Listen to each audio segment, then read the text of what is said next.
Hey there fellow adult collectors, welcome back. David Eon here on Opened by Chance with yet another MEZCO unboxing and review this week. I just did the Popeye and Bluto Stormy Seas. I was not able to get that one from MEZCO, but I did find it very reasonably aftermarket. And now I've got this one, which was a pre-order from MEZCO, and this is of course the Doc Nocturnal. Opening this up for the first time, and here's the t-shirt that comes with it. The Doc Nocturnal t-shirt. Nice graphics on it. Probably not going to wear this. You know, I don't go in for a lot of that with the t-shirts. Size large. And here is the box. Anything else in there? A MEZCO Mondays card. Show us your Metzit. Oh, a pack of cards done in the old wax pack style. That's very nostalgic. Here's the Metzit. The last time I ordered something directly from MEZCO that I got, which was the John Wick, the Metzit wasn't in there. Just saying. Just saying. And the Doc Nocturnal comic book, which actually looks more like a magazine here than a comic. Rumble Society. Oh, it's in black and white. Got some ads in the middle there. Bag of skulls. Hands. I wonder if this is legitimate. If you can actually order the stuff that's in here. Baker's Dozen. Badass Battle Ready Weapons Pack. Life-size Agent Gomez. Interesting. Coupon for a free grub. You see that? Free grub with every purchase. Interesting. Okay. So let's put that aside and get to the meat of the operation here, which of course is the Rumble Society Doc Nocturnal, which is an original property, of course. This is MEZCO's own creation here. And I like the presentation box.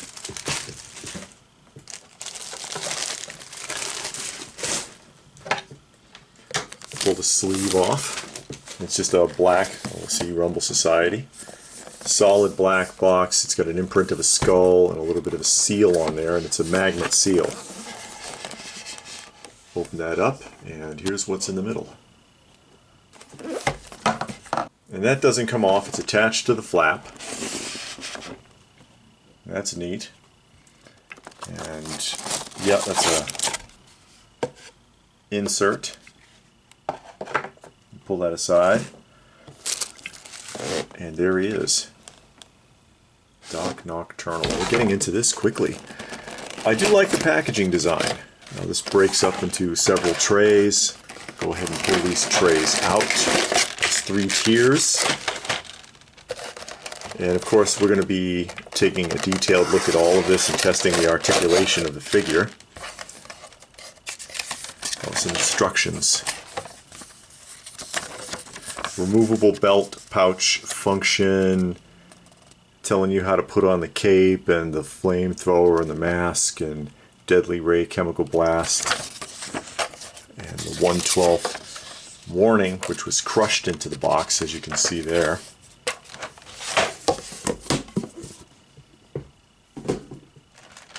Bottom tier with the display stand, the arm, the bag. Second tier, some kind of a grappling hook, flamethrower, a blast effect. Well, it's some kind of energy blast cannon. It's not exactly a flamethrower. It looks like a flamethrower to me. I would actually rather make flame coming out of it than this, but you know, some shooting effects and what look like little grenades and something else there. I don't know what that is. A watch, I think. A watch and some kind of claw. And then on the top level,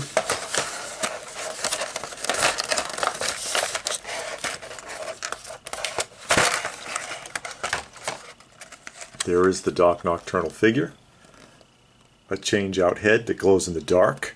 Goggles, a machine gun with a couple of drums, a ray pistol, series of hands, and a mask and the figure itself. And we're going to go ahead and cut away and stand this up and take a look at all these accessories and other pieces in detail. And here we are back with our MEZCO 112 Collective Doc Nocturnal out of the packaging and ready to be checked out. And he stands just about 6.5 inches tall, so standard 1/12 scale size. And just taking a look at him here, and there's a few things that I'm going to point out as I go along here. First of all, we're going to take a good look at Doc Nocturnal all the way around. He's got a nice head sculpt. He's got the thin body type, so hopefully he's got double jointed elbows. We'll find out here in a moment. Skinny legs. I'm going to tell you, I did have some trouble with him on the stand. Something I've talked about a lot, off and on in the past, where a lot of times the foot peg really just does not work very well. Recently they've gotten a lot better with it, but on this figure, the peg, the foot feels kind of loose on it. So he's not going to hold to that peg very well, at least not mine. The hood pulls back, and I think that could get to be a bit of a problem as well. The hood stays on the figure pretty much, so far as I can tell, and you pull the hood back to change out the head and then pull the hood back up. But that type of material, it wears thinly very quickly, and so I could see the hood on this figure, the soft goods, wearing out and flaking. So be wary of that. He came with the cape attached, and I removed the cape to pull the hood back so that I could reveal the skull, because the skull was individually wrapped. And there is your Doc Nocturnal. And we'll go ahead and we'll take a look at some of the accessories. He actually comes with a lot of pieces, and we'll get started right here. Still not quite 100% sure what this is. I'll figure it out, I guess. It pegs into something. There's a little peg there. Some kind of a change out. It looks like it could be a watch or a belt component or something, but we'll find out. We'll find out what that's for. There are 4 grenades, and the grenades are painted with like this little skull motif on them. So that's clever. I like that.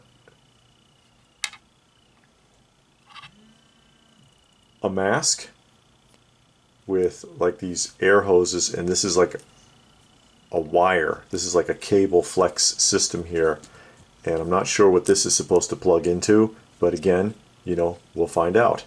So he can wear this mask, and it's soft, and I guess it stretches over the skull, and that makes me a little concerned. I would like to put the mask on him, but what about paint rubs? And that's transparent plastic in the eyes there. You see how you can see my finger inside there, but that's potential for some paint rubs there. A pair of goggles, also with actual transparent plastic. This, however, is elastic. And then several sets of hands, 2 fingers pointing like that, maybe a salute. 2 right gripping hands. I'm sorry, 2 left gripping hands. This one's very wide. It looks like you could grip the arm or perhaps even the neck of another figure with that hand. 2 right hands that look like 2 different positions of trigger finger. So maybe there's a position change with 2 of the weapons, whereby you couldn't use the same trigger finger on both of them. 2 standard gripping hands, and this one seems odd. The right hand here, there's a bit of the mold casting still stuck inside the hand. You see it's not going all the way through. There's a bit of plastic still stuck in there. I might can remove that. And 2 hands that are like reaching out. with his dirty red gloves. 112 collective bag, of course. The arm for posing that they all have. A Tommy gun, 9mm machine gun with 2 drums. And I was looking at this and just tell you to kind of be careful with loading this. There's a little a line there. You see that line? That line is for going underneath the lip at the front of this gun, but you can't snap it in. Put it in on the side, I don't know if you can follow me, and then turn it to get it under that lip, and that's how you're going to get it in there. So just so that you don't snap this, because it feels kind of fragile. A little ray gun maybe, or smoke pistol, something. Maybe a gas gun like the Green Hornet used to have. A glow-in-the-dark skull with a moving jaw. And does he glow? Does he really glow? Looks like he does.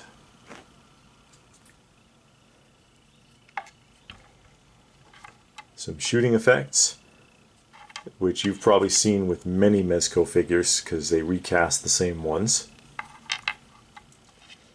Grappling arm closed. No, it does not open. I thought that maybe this would be hinged and open. It does not. And here's the other one, grappling arm. This one does open, although it feels really tight. I don't want to mess it up. And this is actually a wire cable right there. So you can have him holding the wand and extend that wire and maybe grab somebody by the wrist. This is the cape that I removed. It is a wired cape. It's wired along the sides, and it has 2 snaps that go around his neck. So this will snap around his neck to hold it down.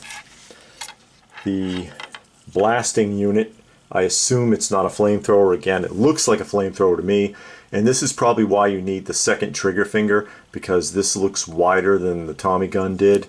The positioning of where the trigger is in relation to the handle. See what I mean? But that's a nice piece. This is just a rubber hose. Goes to this back unit. It's got a little skull and crossbones, and the yellow thing says X13. And then oh, I like that, the little skull on the inside. And this is a fabric strap with an actual functional little buckle there. If it'll work. It's kind of hard to get in there. There we go, see? Which is what they should have done with the Ghostbusters set. Instead of those hard rubber, plastic, mostly rubber straps that don't even fit on the figures. That was one of the a very disappointing part of the Ghostbusters set, was that the backpacks really don't fit well at all. So I'm glad they went with fabric straps on this one. And then I guess this is the blast effect for this weapon. So it looks like that. And does this piece glow in the dark? I think it's supposed to. I can't tell. Maybe we'll shut the lights off and see. And that brings us to Doc Nocturnal himself. So we'll go ahead and start testing his articulation. Let's get him off the stand. And again, I mean, I barely touched him and he just come right off because he's not holding the stand well at all. This is the hood, and the hood has to be slid over his head. You feel how, I mean, you can't feel it, but you can see that this is not going on too easily. And I worry about that. It's directly attached to this vest that he's wearing over the fabric. And I worry about, again, that this can get really worn out, opening and closing it, and this pleather material will just wear right off. I'm sure a lot of you are aware of how that goes. Side to side, not so much. Up and down is a little better. Turning ratio is good. Mouth opens and closes. And the head change looks like it's going to be real easy. Yes, it is. That was real simple. Shoulders. And they should be really loose because of the type of material and the fact that it's on this vest here. It is a double jointed elbow. I'm glad about that, because that's another issue I had with the Ghostbusters set. I think every one of these figures, unless there's something like with the Bluto I just did, his arms are so gigantic you can't do it. Otherwise, it should always have that. There's a watch. It does open up, and there is a thing in there. Well, it's not a watch. It looks like some kind of wrist communicator, actually. But that does open and close. Looks fragile, though, so be careful. Turning radius. Not much of a forearm turning radius at all. So you're just going to have to turn it from the wrist. Wrist motion seems a lot more limited, and probably because of this lip. We'll pull the hand off here and we'll test it. And this is a smaller peg that I've been seeing recently. They're back to the small pegs. There's a lip on this glove, and I think that restricts some of that hand rotation. Let's put a trigger finger on there. Went in easy enough. But yeah, there's limitations on the wrist articulation. Ab crunch. Some limitations, probably because of the belt, the utility belt. Side to side is a little better. Splits are phenomenal. He should be a dancer. Backward rotation is good. Forward rotation is good. Double jointed knee, really fluid. Legs are thin, so watch out for those knees. No twist at the calf. Limited twist at the ankle. Forward and backward tilt, limited. Side to side, almost non-existent. Well, there you have it for the articulation. Oh, that came right out. I guess maybe that's where that other thing goes. Maybe you pull that out and you can stick that on there, because that just popped out. Well, that won't go in there either. I hope this goes back in there. I wasn't trying to remove the pouch. It doesn't want to go back in. That's great. 3 loops back here. I'm not sure what those loops are for. Maybe to hang grenades on. The opening on the grenade should be big enough. Yeah, you can put the grenades in here. You won't see them under the cape though. Holster for the pistol. It's a little snap on there. And his little ray gun or whatever it is can go right in there. So that's cool. If I can get it re-secured. And you know, you got to watch out also, and I found this with older Hot Toys figures, is if they have holsters for like, or sheaths for knives or holsters for guns, and you have them in there and they're in there for a real long time, and you go to take them out, they don't want to come out. The type of plastic that's in the sheaths and holsters, or the type of vinyl, interacts with these and they get stuck. And that's also why on a lot of vintage figures, like if you have vintage Captain Action or whatever, or vintage G.I. Joe, not G.I. Joe so much, Stony Smith maybe, I'm trying to remember, but you see often there might be melt marks on the guns, and you're like, how the hell did that happen? Or melt marks on the knives. That's how it happened. That's how it happened, guys. So why don't we go ahead and get him all set up here. You know, I could shut the light off and double check that glow for you, if you don't mind. I think you might be interested in that. There's that glow effect. And here's this piece, which I guess also glows. We'll go ahead and get him down into the museum and put him in his new home and get him into a pose and see how all that looks. Hey guys, wanted to get back to you here because I wanted to show you experimenting with this really quick, because I already just did, and I want to show you what you have to go through with this. As I pointed out, it's a hard rubber bit, and to get it on here you got to kind of shoehorn it in. It doesn't really want to go that easily. It barely comes down all the way. I can see that his eyes are not really set in there. And then to get it back off, you've got to remove the head. it's not coming off really that easily. And then you got to kind of work the head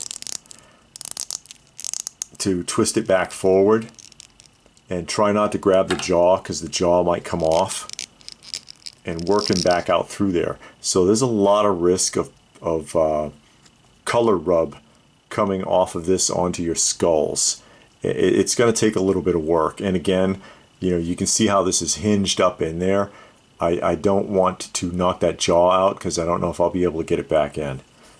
I'm not so sure I want to mess around with this mask too much, but I just wanted to point that out. And here we are back down in the Open by Chance Museum, headed over to the MEZCO 112 Collective section, and there is our Doc Nocturnal in his new home. And I've already shown you some cons with this figure, another one that I've discovered. And I love the idea that he has an articulated jaw.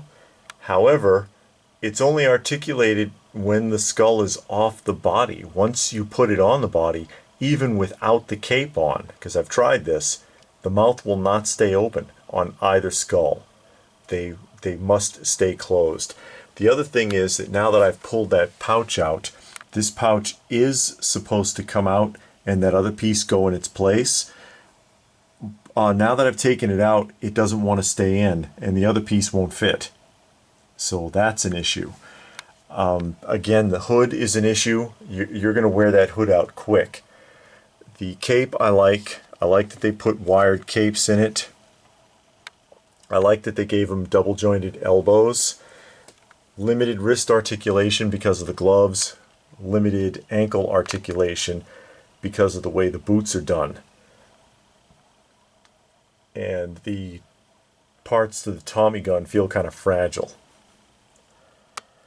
I like the overall look of the figure and his accessories.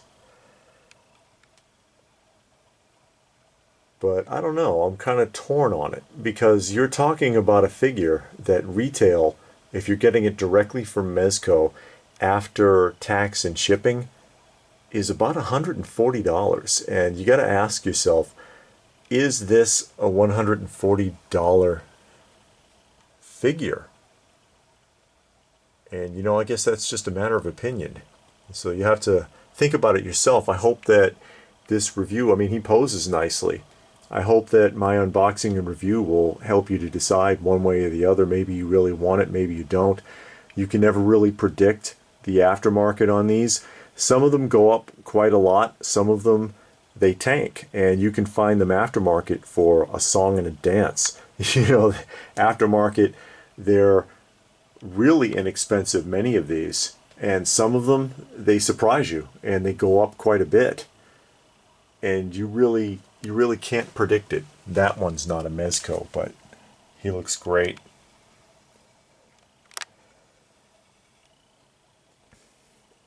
Sometimes they knock it out of the park, like with the Nosferatu and with the Popeye sets.